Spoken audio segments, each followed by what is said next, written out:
साल 2024 के जब चुनाव होने वाले थे उससे पहले सीएम नीतीश कुमार का एक बहुत ऐसा भाषण आया जिसमें उन्होंने परिवारवाद को लेकर के आक्षेप लगाया, जिसके साथ थे तभी वो महागठबंधन में थे।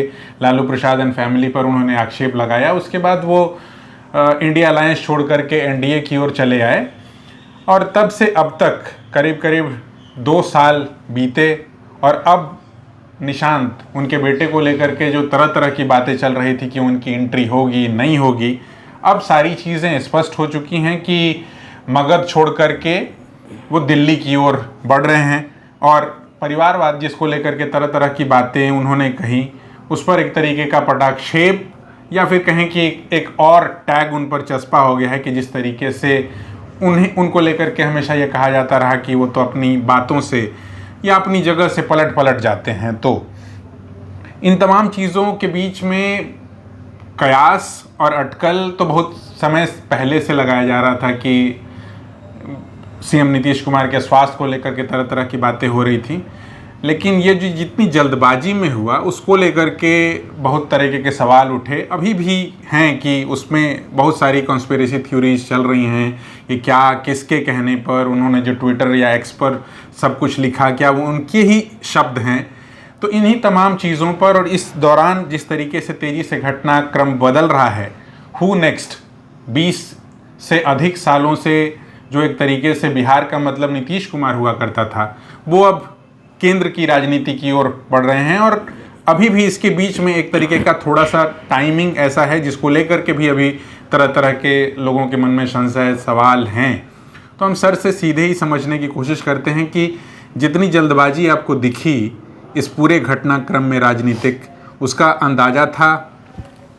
नहीं, अंदाज़ा नहीं था, लेकिन इसका अंदाज़ा तब से अब मैं जोड़ता हूँ डॉट्स को, तो अब लगता है कि राज्यसभा की जो वैकेंसी आई तो बीजेपी को लगा कि ये बेस्ट चांस है, क्योंकि राज्यसभा से बेहतर चीज़ नीतीश कुमार को मिल नहीं सकता मुख्यमंत्री छोड़ने के बाद। 2 बरस का इंतजार, जिस स्वास्थ्य में नीतीश कुमार हैं और जिस हड़बड़ी में बीजेपी दिख रही है, 2 साल बहुत लंबा समय होता, वो कोई मतलब नहीं था। नीतीश कुमार को भी लग रहा था कि अब हमसे हो नहीं पाएगा, वो दिख भी रहा था, उनके पब्लिक बिहेवियर में दिख रहा था। लेकिन हम लोगों को नहीं लग रहा था, हम लोग कनेक्ट करके देख रहे थे कि यार बंगाल का चुनाव आने वाला है, लोग क्या कहेंगे कि इतने बड़े मैंडेट्स की जीतने के बाद मुख्यमंत्री को आप अपदस्थ कर दिए। तो ये चीज़ें क्या है ना कि जेडीयू के लिए चीज़ें एकदम धीरे धीरे प्रतिकूल होती चली गई। नीतीश कुमार सबसे बड़े नेता कमज़ोर हो गए, उसके बाद के जो नेता हैं वो प्रो बीजेपी हो गए।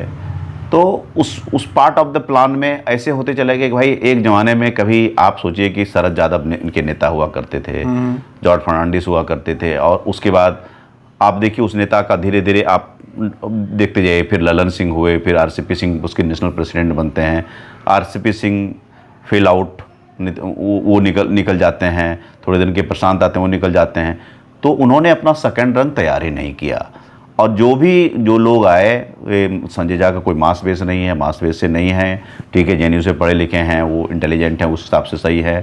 ललन सिंह की एकमात्र महत्वाकांक्षा थी हमको केंद्र में मंत्री बनना है, वो बन गए।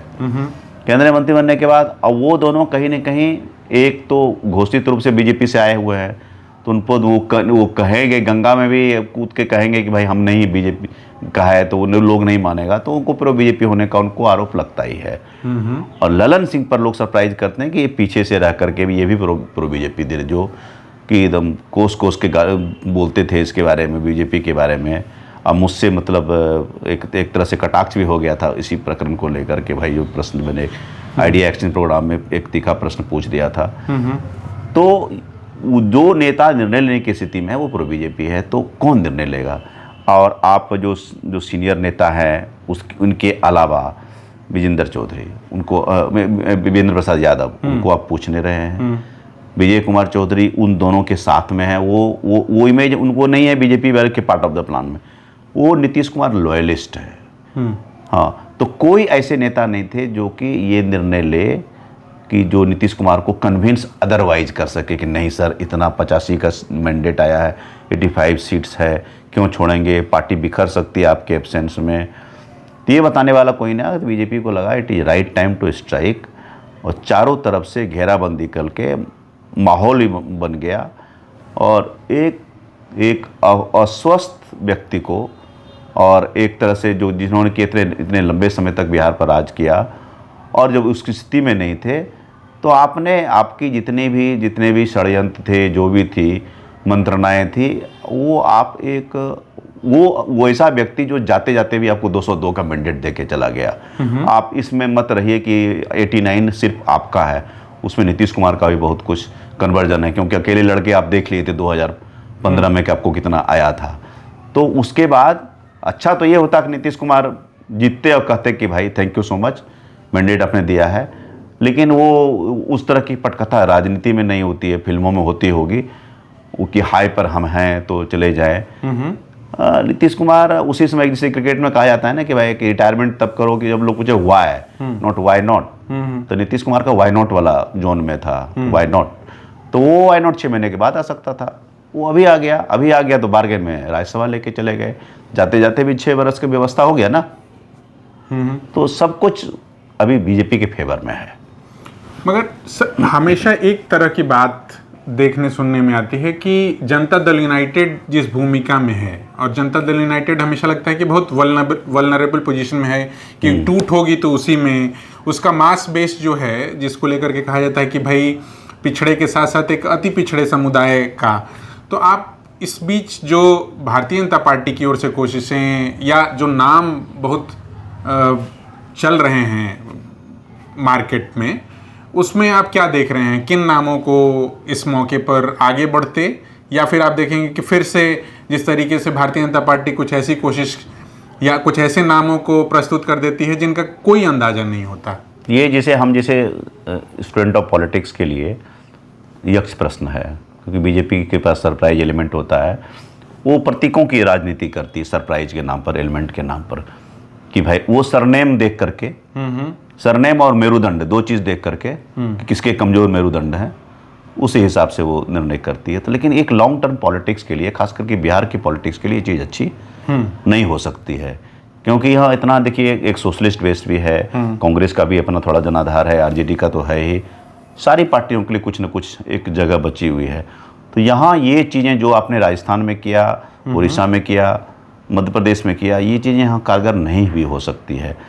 तो हम लोग जो सोचते हैं परंपरागत ढंग से अगर सोचें, जिसमें कि कोई दिमाग लगाने की ज़रूरत नहीं है, तो नीतीश कुमार का अभी जो जिस जाति आधार की राजनीति चल रही थी, लव-कुश कॉम्बिनेशन वाला, उसको डिस्टर्ब नहीं करना चाहेंगे।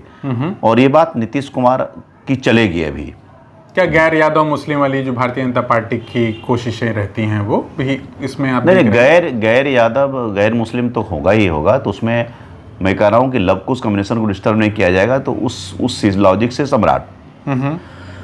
उस लॉजिक से सम्राट चौधरी वो सारे जितने भी बॉक्सेस होते हैं सबको टिक करते हैं। एडमिनिस्ट्रेटिव एक्सपीरियंस हो गया, नीतीश कुमार के साथ 24 से उप मुख्यमंत्री हैं, और इनके प्रशासन के कामों को, नीतीश कुमार के कामों को किया है, उसी समुदाय से, उसी लव-कुश वाले खेमे से आते हैं, तो उस करते हैं।